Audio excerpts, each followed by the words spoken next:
近年来，在健康饮食界有个潮流，许多食品包装上都会特意标明 gluten free， 也就是不含麸质的意思。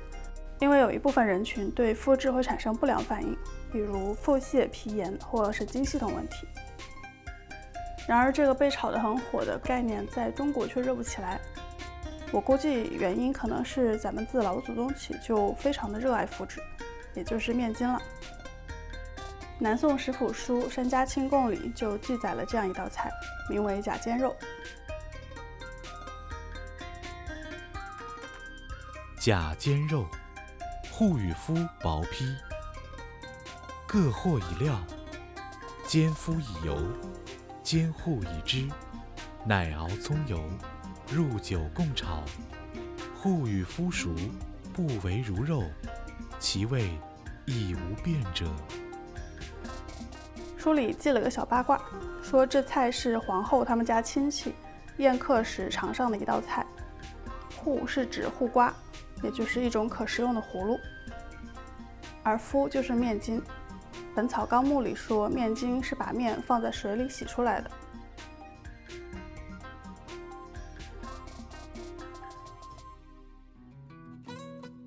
用面粉1公斤，高筋最好，中筋也行。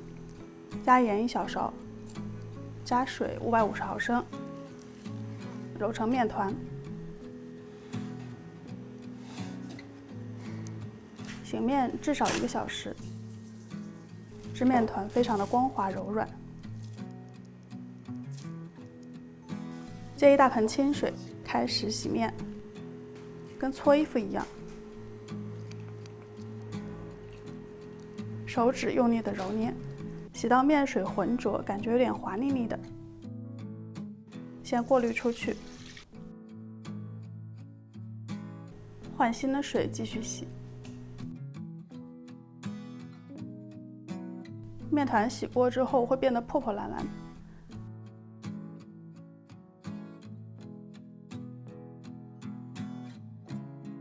洗4到5次后，面水就会比较清澈了，像这个样子。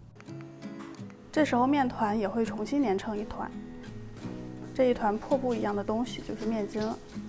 洗过面筋的水如果收集起来，沉淀后倒掉上层清水，就可以拿来做凉皮。炉焙机里用过的旋子，这时候就能用上了。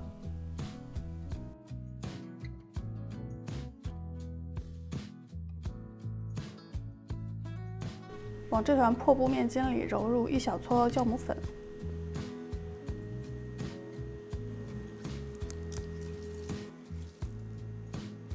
温暖处发酵半小时，再撕扯成小块儿。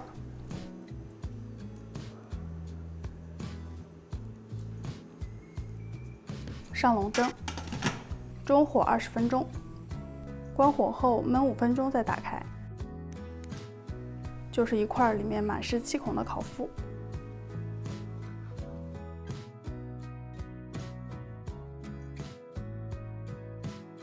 还是刚洗好的破布面筋，泡在清水里休息一会儿，会变得比较光滑。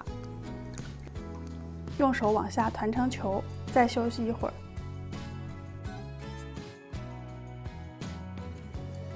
重复几次，面筋就会被盘成一个光滑的面球。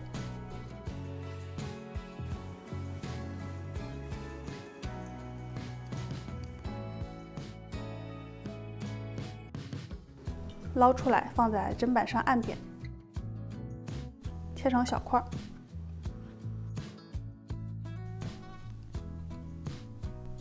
再盘成更小的小球。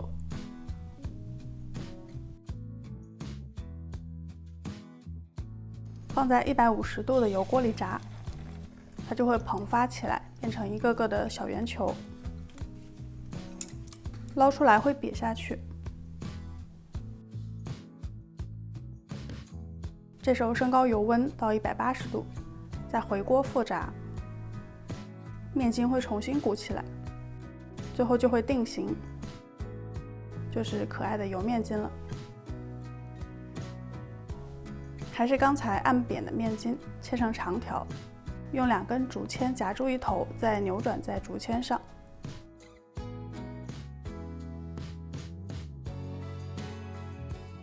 尾端拉紧，藏在里面。抽出一根竹签，留一根待用。把扭好的面筋放入清水中，小火煮30分钟，保持水面微微冒泡而不滚沸，面筋就不会煮得粗糙起泡。煮好后就是水面筋了。抽出竹签，煮好的面筋切片，护瓜也去皮切厚片。起油锅，先下植物油，下面筋片炒到两面焦黄，捞出待用。再下猪油，下葱段，小火熬到干脆焦香。捞出葱段之后，再下护瓜炒香，下一小撮盐，面筋回锅。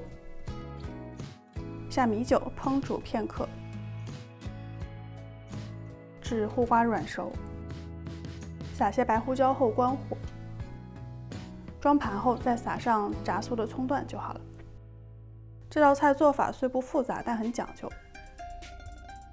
面筋和护瓜要分开来煎炒，因为面筋要炒到焦黄才香。但如果直接用猪油炒，吃起来口感就跟肥猪肉一样，显得过于肥腻了。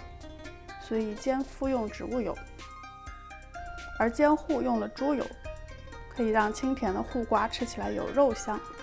这样二者合在一起，就是可以假乱真的假煎肉了。